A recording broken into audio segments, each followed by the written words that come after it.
Oh, hello, everyone. Alex Absalom here, and you join us in part 3 of a little series on spiritual warfare from Ephesians 6, particularly spiritual armor. Last time, you went away with some homework around how to particularly let go of offense and also how to ask God for more of his empowering power in our lives. So if you missed that, then do go back and check out that video.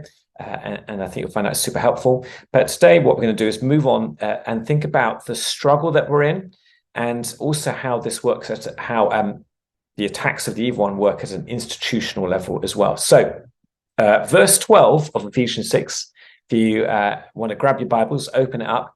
It says this, it says, "For our struggle is not against flesh and blood, but against the rulers, against the authorities, against the powers of this dark world, and against the spiritual forces of evil in the heavenly realms."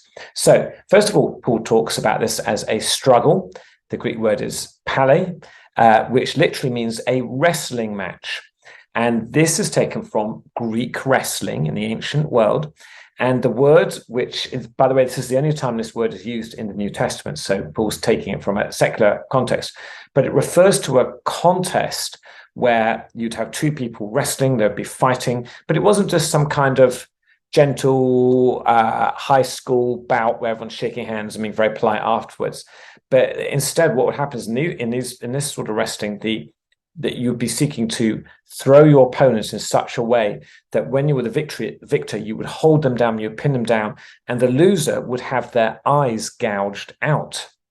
And so you're pinned down if you're the loser with a hand against your neck, and in some situations, as I say, eyes are gouged out. And so when we think about wrestling against the forces of the evil one, this is not some genteel Sunday afternoon thing we do in the park. This is a fight to the death. The devil is not a sportsman. The devil is vicious and wicked and cruel, and there is no neutral ground between us and what the evil one's up to. And so we have to recognize that we fight the devil, or we fight perhaps more specifically his forces, his minions that are at work there.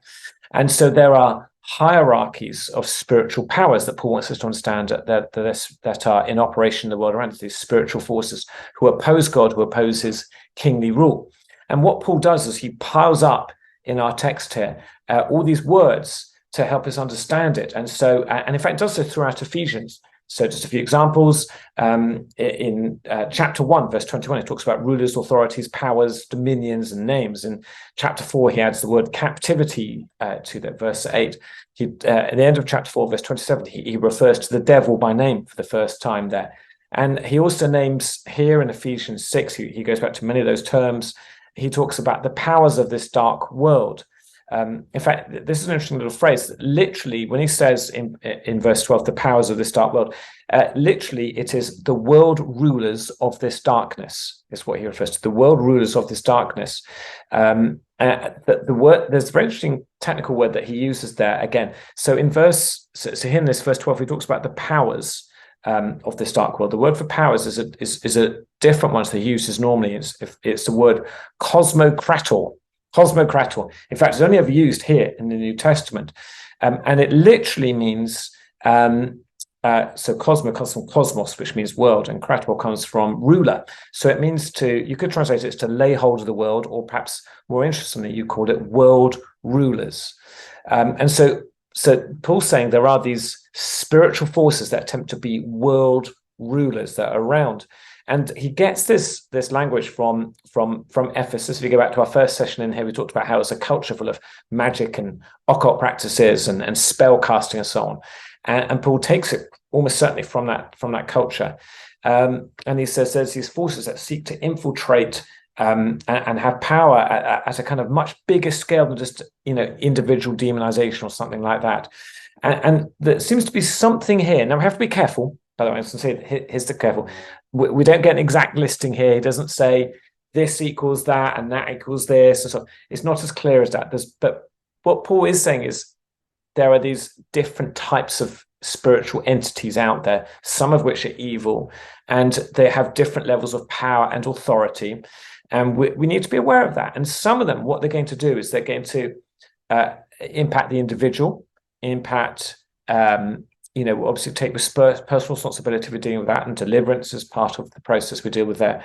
But also saying some of these will operate at a more corporate level, perhaps with an institution or an organization, or even nation states might have them, or there'll be characteristics over vast groups of people. And it can bring corruption and evil into the very structures of society or the institutions of our culture, wherever we find ourselves. There's a theologian called Walter Wink who wrote about this quite a lot, and he says this: all forms of institutional idolatry, whereby religion, commerce, education, and state make their own well-being and survival the final criteria of morality, and by which they justify the liquidation of profits, the persecution of deviants, and the ostracism of opponents. It is the suprahuman dimension of power in the institutions and the cosmos which must be fought, not the mere human agent. And so the sense that I think we can learn from that is that there's individual responsibility, there's individual stuff that has to be done, but we also recognize that there's going to be some greater spiritual forces at work that are shaping and molding much bigger scale than perhaps we can get our heads around. And in fact, Paul references in the final phrase here in verse 12, he talks about the spiritual forces of evil in the heavenly realms, the spiritual forces of evil in the heavenly realms, which reminds us that our battle is primarily a spiritual one, even though what we encounter is often so very physical and material. But there's something going on in the heavenly places. So it's not in the kind of physical material world.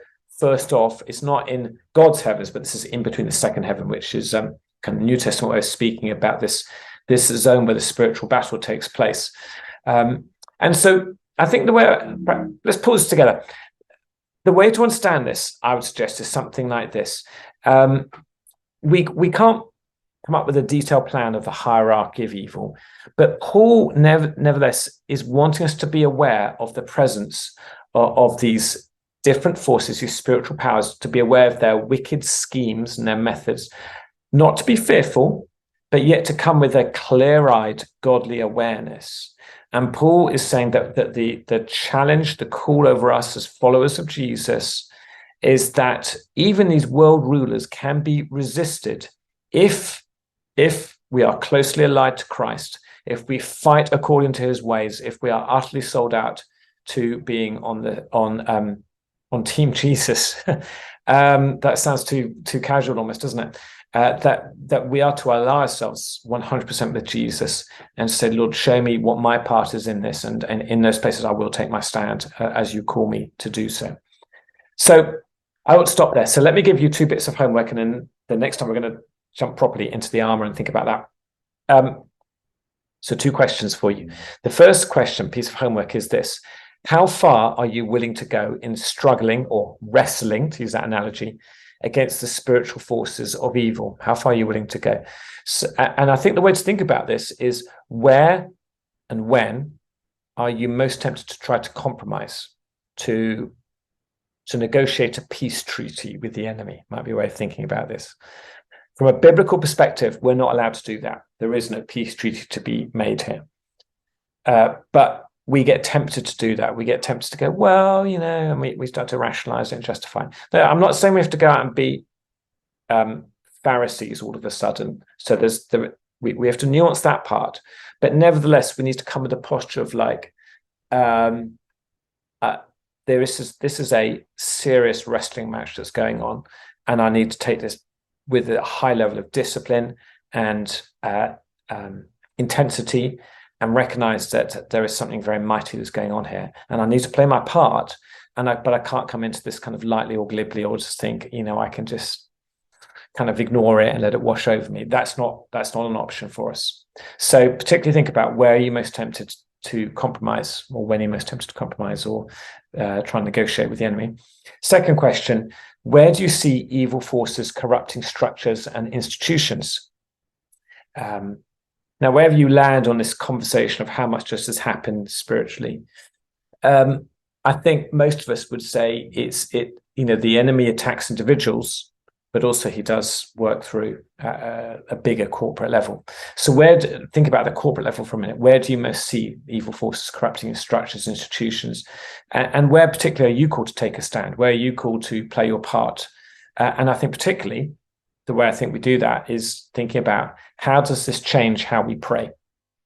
How are you going to pray differently? What's this look like for you? We can't all be engaged with every spiritual power. We don't have the bandwidth, but is there an area or two the Lord has called you particularly into in this season, perhaps? What does that look like? How are you going to pray? So let me leave you those questions. I hope they're useful and you have some good reflective time with the Lord processing them. And I'll see you next time.